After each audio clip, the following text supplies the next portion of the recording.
Raymond Chen had everything a man could dream of. A private jet, 3 houses in 3 different countries, a watch collection worth more than most people earn in a lifetime. At 50 years old, he stood at the top of the world, and he made sure everyone knew it.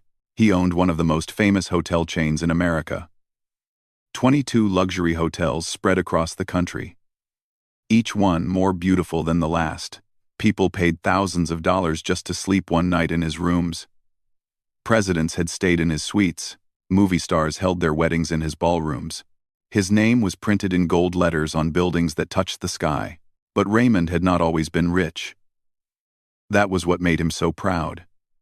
He grew up poor in a small apartment with cracked walls and a leaking roof. His father worked 2 jobs and still couldn't pay the bills on time.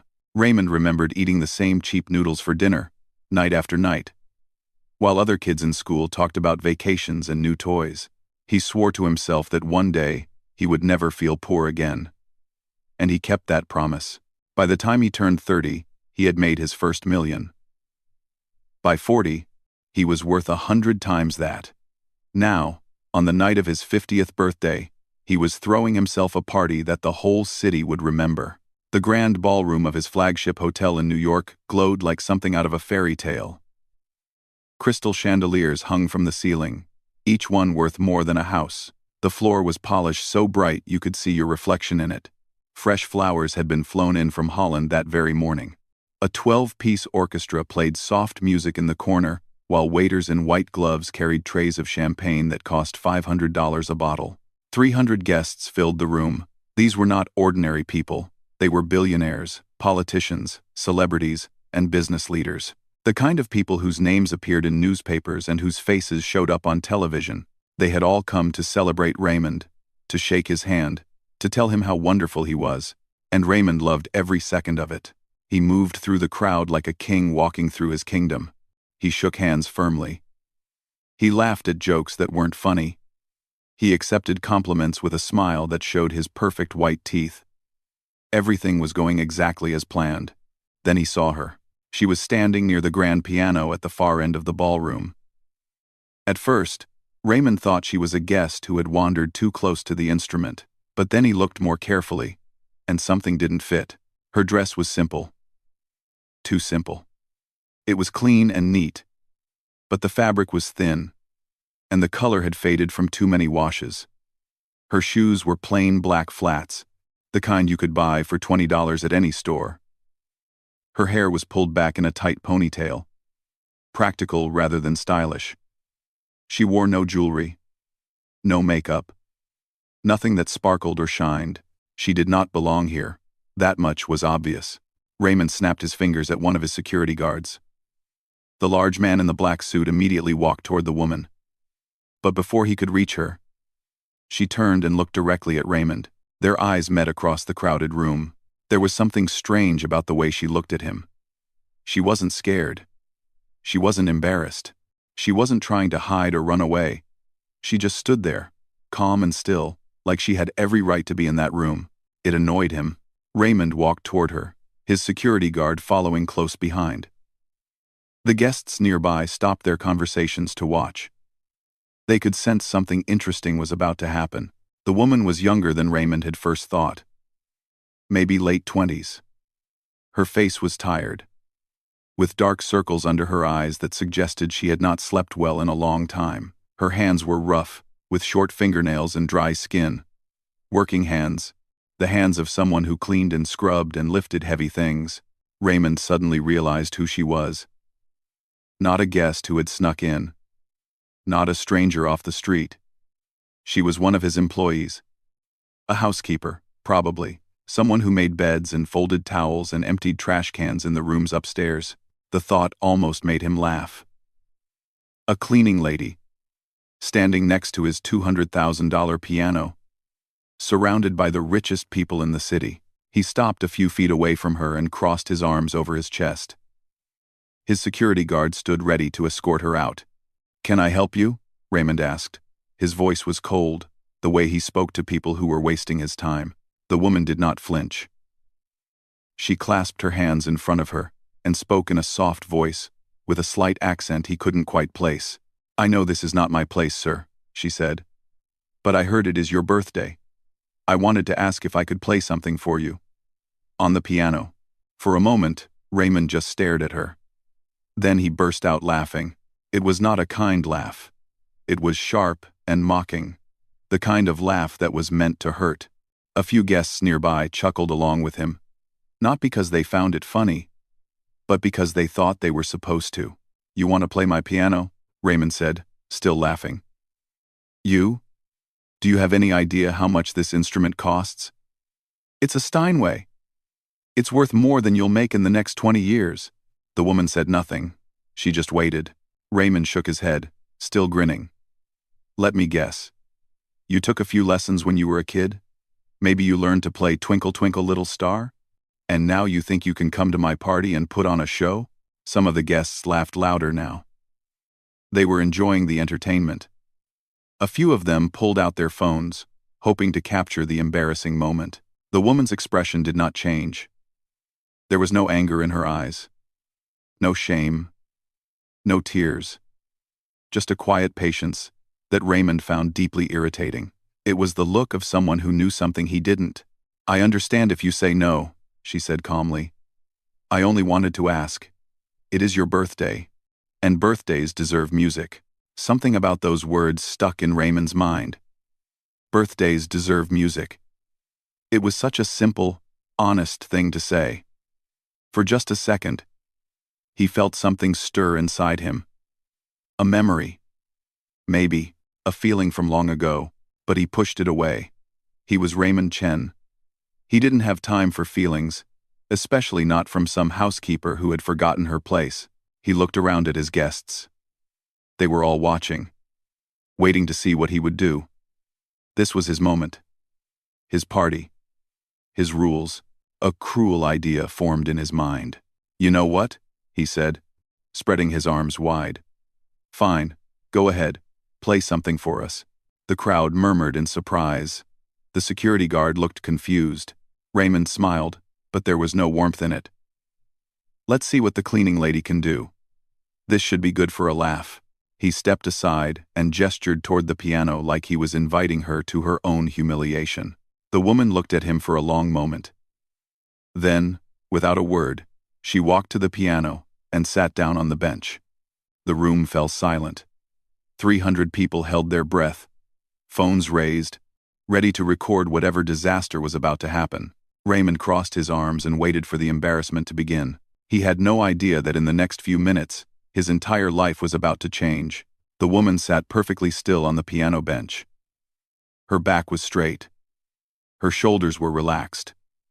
Her rough, working hands rested gently on her lap as she looked down at the black and white keys in front of her. The ballroom was completely silent. 300 guests stood frozen with champagne glasses in their hands, waiting for the show to begin. Many of them were already smiling, ready to laugh. A few had their phones pointed at her, recording videos they planned to share with friends later. They all expected the same thing. A disaster, an embarrassment, a silly cleaning lady who had wandered too far from her mop and bucket. Raymond stood with his arms crossed, a smug grin on his face. He had given her this chance on purpose. He wanted to teach her a lesson. He wanted to show everyone what happened when people forgot their place in the world. In a few seconds, she would stumble through some simple tune. The crowd would laugh, and security would quietly escort her out. Then the party could continue, and everyone would have a funny story to tell. But the woman did not move. She just sat there, eyes closed, breathing slowly. 5 seconds passed. Then 10. The silence started to feel uncomfortable. A few guests shifted on their feet. Someone coughed. Raymond's smile began to fade. What was she doing? Was she frozen with fear?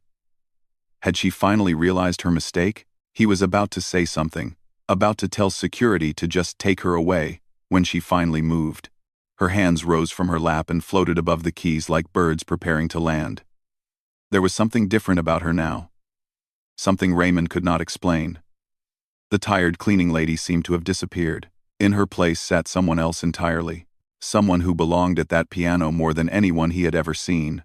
Then she began to play. The first note rang out like a bell in the silent room. It was soft and pure, hanging in the air like a drop of rain about to fall. Then came another note, and another, and suddenly, music was pouring from the piano like water from a broken dam. Raymond did not know the piece she was playing. He had never been interested in classical music. To him, it was just background noise for fancy parties. Something to make rich people feel cultured, but this was different. This was not background noise. This was something alive. The melody started gentle and sad, like a lullaby for someone who would never wake up. Her fingers moved across the keys with a speed and grace that seemed impossible for those rough, tired hands. Each note was perfect.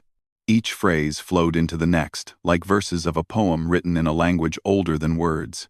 Then the music began to change. It grew stronger, more powerful.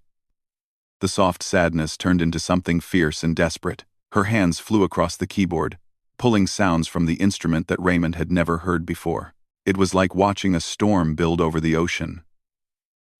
You could feel it in your chest, in your bones, in the parts of your heart you thought you had locked away forever. Raymond's smug grin was gone. His arms had fallen to his sides. He stood completely still, his mouth slightly open, watching this woman he had mocked just moments ago. Around him, the room had transformed. No one was laughing anymore. No one was recording videos. The guests stood frozen.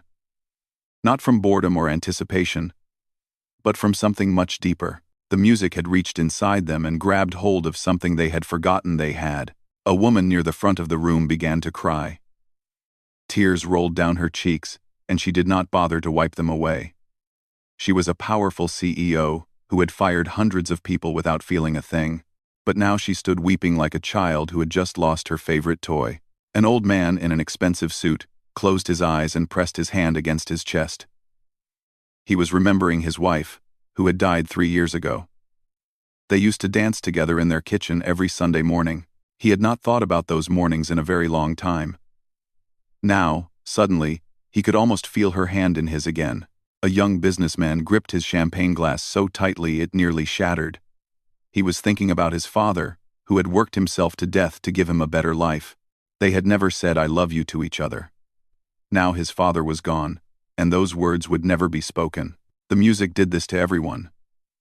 It found the hidden places inside them, the memories they had buried, the feelings they had ignored, the people they had lost and the dreams they had given up. It pulled everything to the surface and held it up to the light. Raymond felt it too. As the woman played, images flashed through his mind. He saw himself as a little boy, sitting on the floor of that tiny apartment with the cracked walls.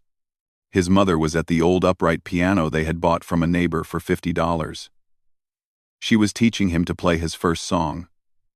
Her hands were rough like his cleaning lady's hands, rough from work, but gentle on the keys. He had loved that piano. He had loved those lessons. For a few minutes each day, they weren't poor. They weren't struggling. They were just a mother and son, making music together. His mother had died when he was 14. Heart attack.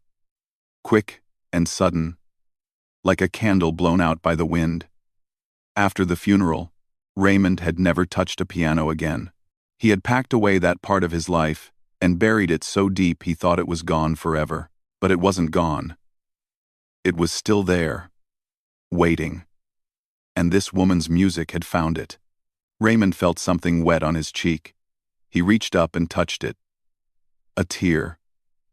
He was crying. He, Raymond Chen, the man who had not cried in 30 years, was standing in the middle of his own birthday party, with tears running down his face. The music built to its final peak. The woman's whole body moved with the piano now, swaying and leaning as her fingers danced across the keys. The sound filled every corner of the ballroom. It bounced off the crystal chandeliers and the polished floors and the hearts of everyone who heard it. Then, with one last powerful chord, she stopped. The silence that followed was unlike anything Raymond had ever experienced. It was not an empty silence. It was a full silence, heavy with emotion and memory and things that could not be put into words. For 4 long seconds, no one moved. No one breathed.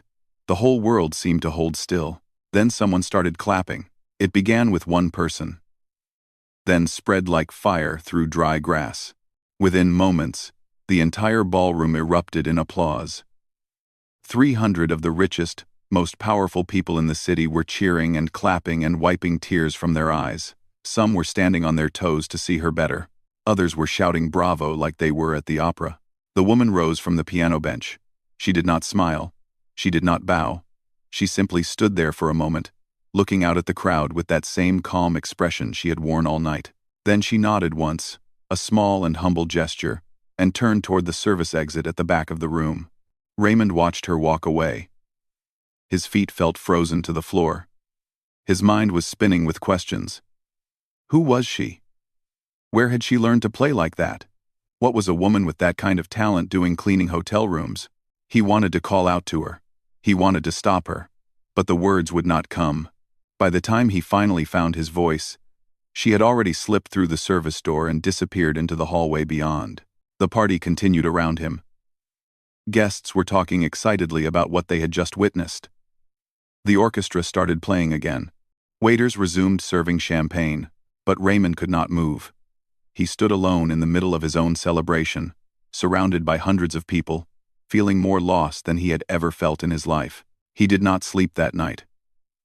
He lay in his penthouse suite, staring at the ceiling, with her music still echoing in his ears.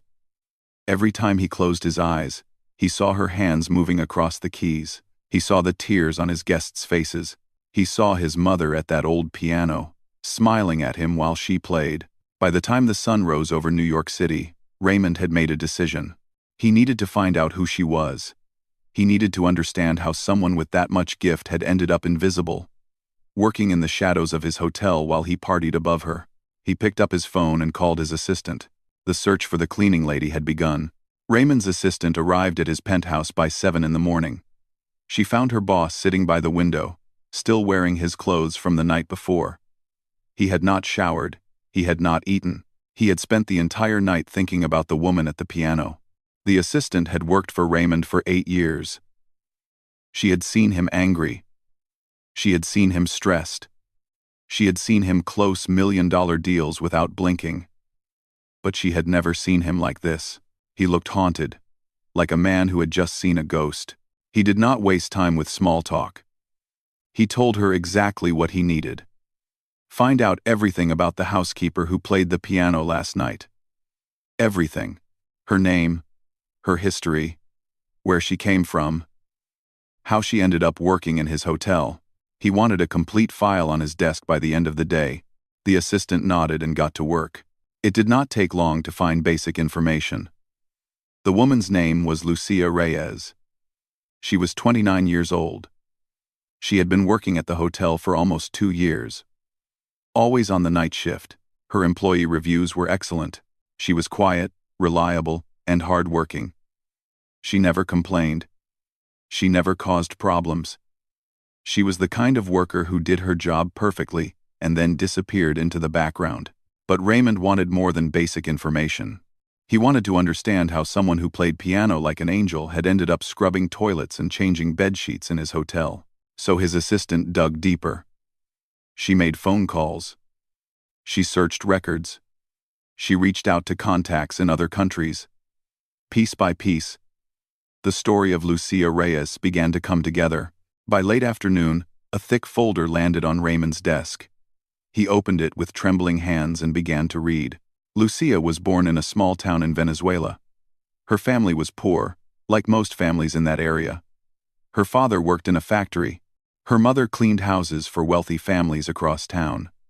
They lived in a tiny home with a dirt floor and a roof made of metal sheets that rattled every time it rained. But even in that humble little house, there was music. Lucia's grandmother had an old piano that had been passed down through 3 generations. It was scratched and worn, and some of the keys stuck when you pressed them. But to young Lucia, it was the most beautiful thing in the world. She started playing when she was 4 years old. No one taught her at first. She just sat at the piano and figured things out on her own. By the time she was 6, she could play songs that grown-ups struggled to learn. By 8, she was performing at local churches and community events. People came from neighboring towns just to hear the little girl with the magic hands. Word spread about the child prodigy from the poor village. A music teacher from the capital city heard about her and traveled 6 hours to meet her. When he heard her play, he broke down in tears. He said he had been teaching music for 40 years and had never heard anyone with such natural talent. He helped her apply to the best music schools in the world. And when she was just 16 years old, Lucia received a letter that changed her life. She had been accepted to one of the most famous music conservatories in America. With a full scholarship, everything would be paid for. Her tuition, her housing, her meals, her books. All she had to do was show up and play. Her whole village celebrated. People who had nothing donated what little they could to help her buy a plane ticket and some new clothes. Her parents cried with joy. Their daughter, the girl from the dirt floor house, was going to become a world-famous pianist. She was going to escape the poverty that had trapped their family for generations. Lucia was supposed to leave for America in September. In July, her mother collapsed in the kitchen. The doctors found a tumor in her brain. It was cancer, and it had already spread too far to operate. They gave her 6 months to live. Maybe a year if she was lucky. There was nothing they could do except try to keep her comfortable. Lucia's father was broken by the news. He started drinking heavily, unable to cope with the idea of losing his wife. Within weeks, he could barely function. He lost his job at the factory. The bills started piling up. The family was falling apart. Lucia made a decision. She would not go to America. She would stay home and take care of her mother. Everyone begged her to change her mind. Her teachers, her grandmother, even her mother herself pleaded with her to go. This was her one chance. Her golden ticket out of poverty. If she let it go, it might never come again. But Lucia refused. She said that music had taught her many things. But the most important lesson was this. Some things matter more than fame and success. Her mother had sacrificed everything to give her a good life. Now it was her turn to sacrifice. She wrote a letter to the conservatory, thanking them for the opportunity but explaining that she could not accept. Then she packed away her dreams and became her mother's full-time caretaker. The 6 months the doctors predicted turned into 4 years. Lucia's mother held on much longer than anyone expected. During that time, Lucia worked 3 jobs to pay the medical bills. She cleaned houses in the morning. She worked at a grocery store in the afternoon. She gave piano lessons to children at night. She slept 4 hours a day, sometimes less. She watched her mother grow weaker and weaker. She fed her when she could no longer feed herself. She bathed her when she could no longer stand. She held her hand through the pain and the fear and the long, dark nights when death seemed to wait just outside the window. When her mother finally passed, Lucia was 23 years old. She had no money, no connections, no scholarship waiting for her anymore. The window that had once been wide open was now closed and locked. She tried to rebuild. She applied to music schools again, but she was too old now. And there were younger prodigies taking up all the spots. She sent recordings of her playing to orchestras and concert halls. But no one responded. The world had moved on without her. Eventually, she made the painful decision to leave Venezuela.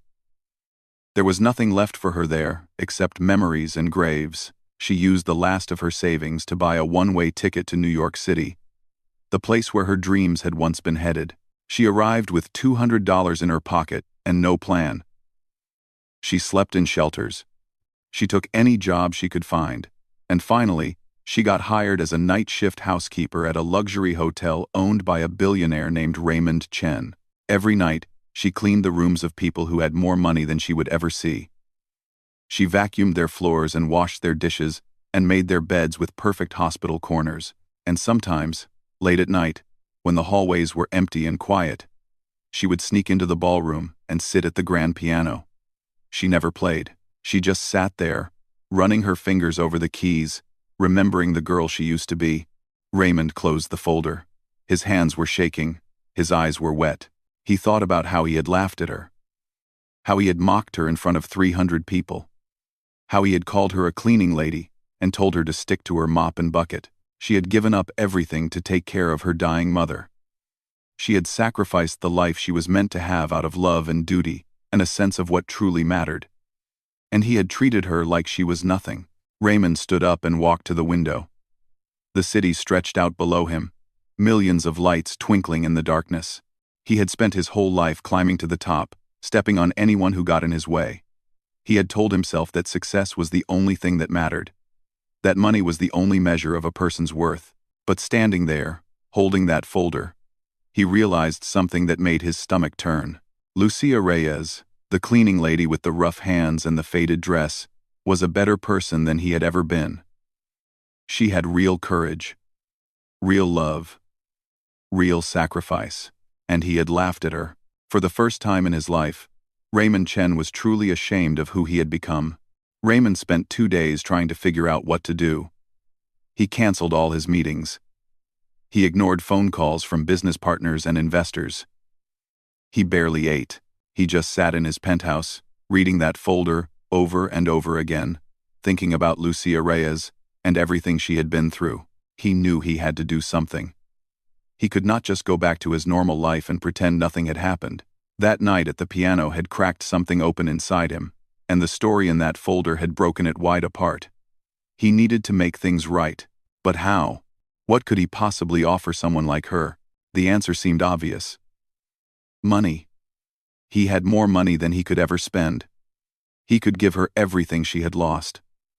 A full scholarship to any music school in the world, a monthly allowance so she would never have to work again, an apartment in a nice neighborhood, new clothes, new shoes, a fresh start. It was the least he could do. Actually, it was nothing compared to what she deserved. But it was a start. On the 3rd day after his birthday party, Raymond took the elevator down to the basement level of his hotel. This was where the staff rooms were located. The break room, the locker area, the small cafeteria where workers ate their meals between shifts. He had never been down here before. In all the years he had owned this hotel, he had never once visited the place where his employees spent their time. The workers stared at him as he walked through the hallway. They whispered to each other, confused and nervous. What was the big boss doing down here? Had someone done something wrong? Was there going to be trouble? Raymond ignored the stares. He had only one person on his mind. He found Lucia in the break room. She was sitting alone at a small table in the corner, eating a simple meal of rice and beans from a plastic container. She was still wearing her housekeeper uniform. Her hair was pulled back in the same tight ponytail. She looked exactly like she had looked that night. Except now there were no chandeliers above her. No fancy guests around her. Just a tired woman, eating a cheap lunch before her next shift. She looked up when he entered. If she was surprised to see him, she did not show it. Her face remained calm and neutral, just like it had been when she asked to play his piano. Raymond suddenly felt nervous. He was a man who had negotiated deals worth hundreds of millions of dollars. He had spoken to presidents and kings without breaking a sweat. But standing in front of this cleaning lady, he felt like a schoolboy who had been called to the principal's office. He pulled out a chair and sat down across from her. She watched him but said nothing. She just waited. The same way she had waited that night in the ballroom. Raymond cleared his throat. He had practiced what he was going to say, but now all the words seemed wrong. He started by apologizing. He told her he was sorry for how he had treated her. He was sorry for laughing at her, for mocking her in front of all those people, for assuming she was nothing just because she cleaned rooms for a living. He said he had read about her life, about her mother, about everything she had given up. He told her that she was the most talented person he had ever encountered, and that he had been a fool not to see it. Lucia listened quietly. When he finished, she nodded slowly. "Thank you for saying that," she said. "It takes courage to apologize." Raymond felt a small wave of relief. But he was not done yet. He reached into his jacket pocket and pulled out an envelope. He slid it across the table toward her. Inside was a letter explaining his offer. Full scholarship to the best music conservatory in the country. A monthly stipend of $5,000 for living expenses. A fully furnished apartment in Manhattan, paid for as long as she needed it. All she had to do was sign a single piece of paper, and her whole life would change. Lucia opened the envelope and read the letter. Her expression did not change as her eyes moved across the words. When she finished, she folded the paper carefully and slid it back across the table. "I cannot accept this," she said. Raymond blinked. He was not sure he had heard her correctly. "What do you mean?" "This is everything you lost. This is your second chance." Lucia shook her head slowly. "Mr. Chen, I am grateful that you want to help. Truly, I am. But I do not want your guilt money."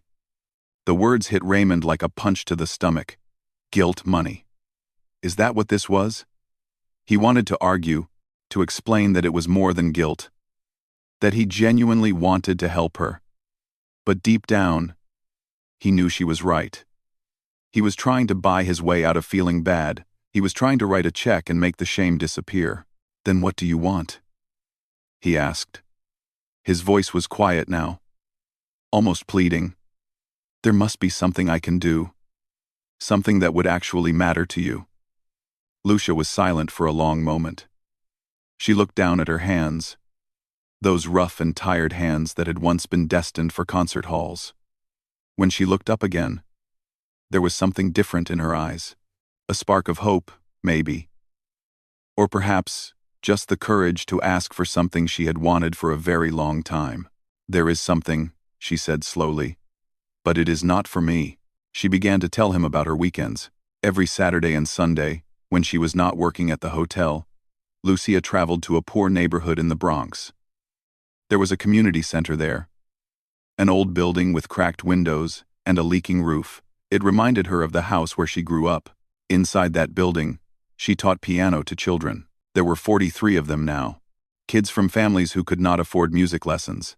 Kids who had never touched a real instrument before. Kids who had the same spark she had once seen in herself when she was young. She taught them for free.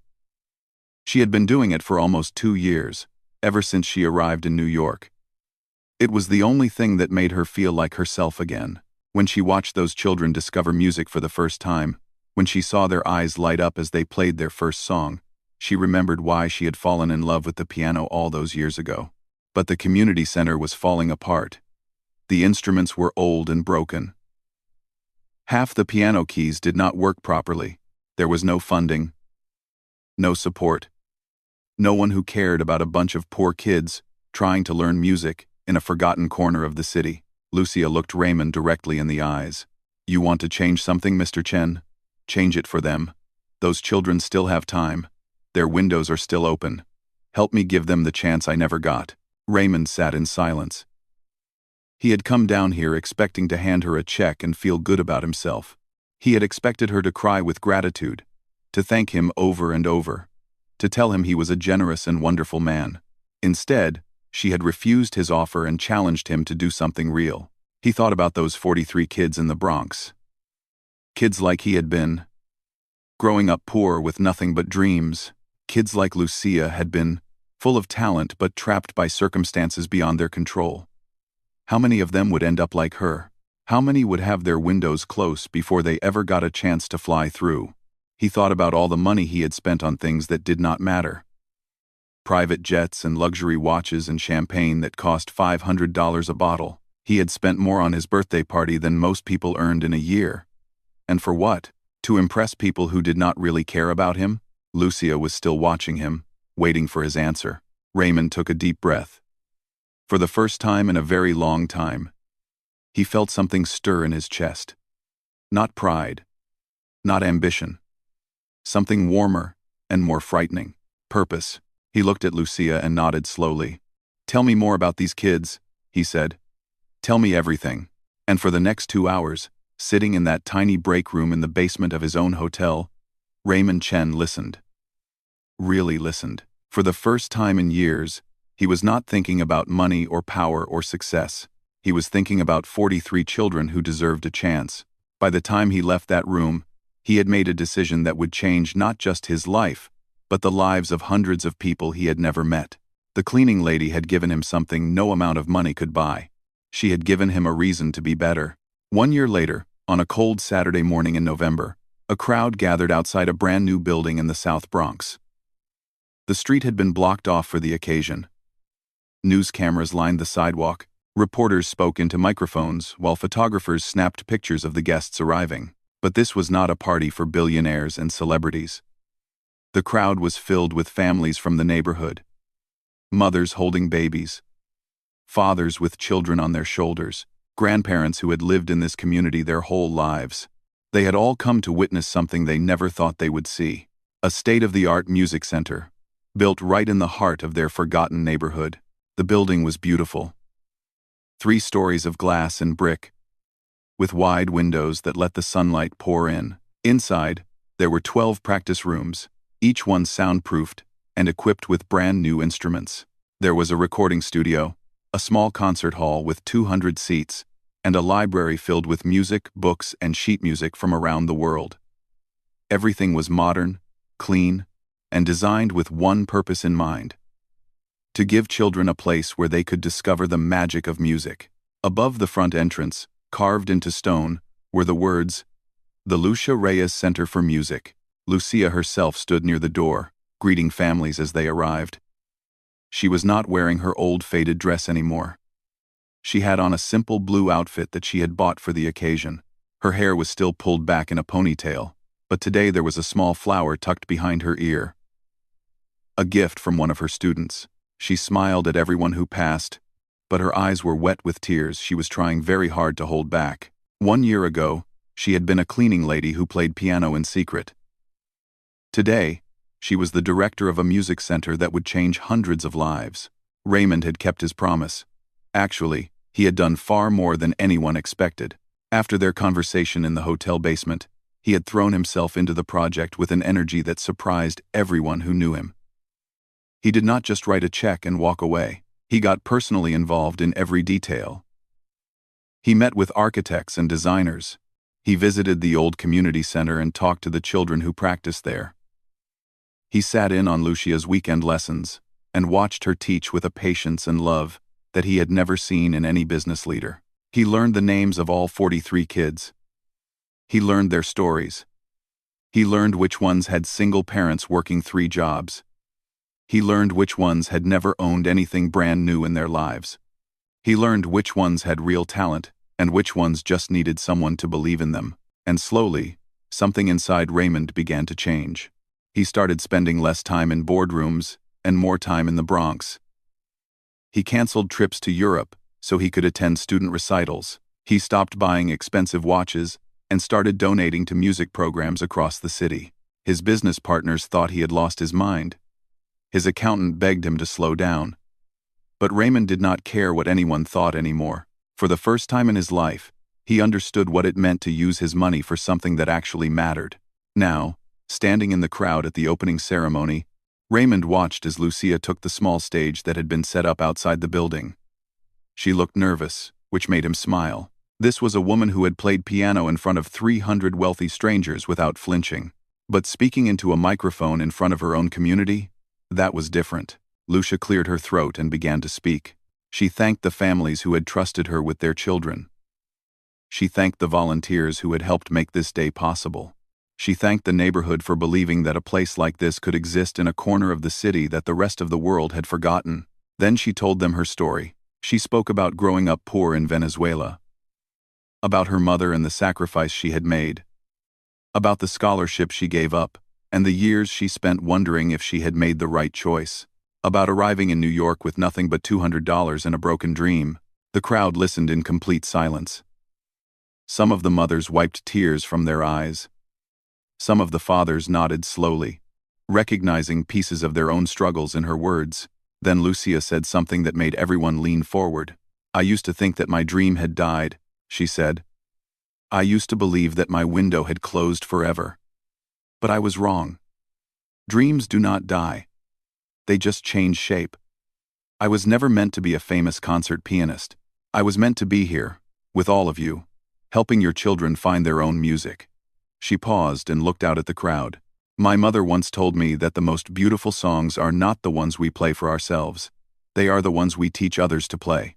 Today, I finally understand what she meant. The crowd burst into applause. Lucia smiled through her tears and stepped back from the microphone. Then came the moment everyone had been waiting for. The doors of the music center opened, and 43 children walked out in a single line. They ranged in age from 6 to 16. Some were shy and nervous. Others were bouncing with excitement. They were wearing matching t-shirts with the center's name printed on the front, and each one was carrying an instrument. They arranged themselves on the steps of the building, forming a small orchestra. Lucia walked over and stood in front of them, her back to the crowd. She raised her hands like a conductor. The neighborhood fell silent. Then, the children began to play. It was not a perfect performance. Some notes were a little off. Some rhythms were slightly uneven. But none of that mattered. What mattered was the sound of 43 kids playing together. Kids who had never had a chance before. Kids who had found something beautiful in a world that had given them so little. Raymond stood in the back of the crowd, watching and listening. His eyes were blurry with tears. He thought about his mother, who had taught him his first song on that old broken piano. He thought about Lucia, who had given up everything to care for her own mother. He thought about all the years he had wasted chasing money and success, thinking that was what life was about. He had been so wrong. When the children finished playing, the crowd erupted. People cheered and clapped and hugged each other. Parents rushed forward to embrace their kids. The whole street was filled with joy and noise and celebration. Lucia turned around and looked at the crowd. Her eyes found Raymond standing in the back. For a long moment, they just looked at each other. No words were needed. Everything that needed to be said had already been said through the music and the building and the children who now had a future. Lucia smiled at him. Raymond smiled back. Then he did something that surprised everyone, including himself. He walked forward, past the cameras and the reporters, past the families and the children, until he was standing in front of Lucia. "Thank you," he said quietly. "For everything." Lucia shook her head. "You built this place, Mr. Chen. You made it happen." Raymond looked at the building behind her. Then he looked at the children, still holding their instruments. Then he looked back at Lucia. "No," he said, "you built this. I just paid for the bricks." Lucia laughed. It was the first time he had ever heard her laugh. It was a warm and gentle sound, like a melody he wanted to hear again. From that day forward, Raymond Chen was a different man. He did not stop being a businessman. He still ran his hotels and made his deals. But every Saturday morning, without fail, he drove to the South Bronx and spent the day at the music center.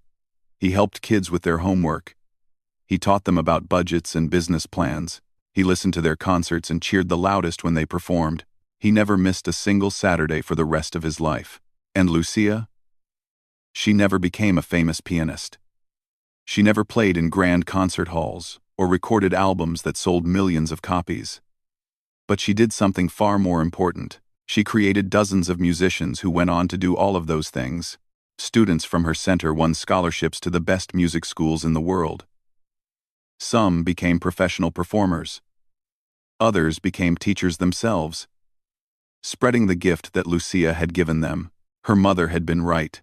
The most beautiful songs are not the ones we play for ourselves. They are the ones we teach others to play. And in a forgotten corner of the Bronx, inside a building that carried her name, Lucia Reyes taught that lesson every single day. The millionaire who had once laughed at her became her most faithful student, and the music never stopped.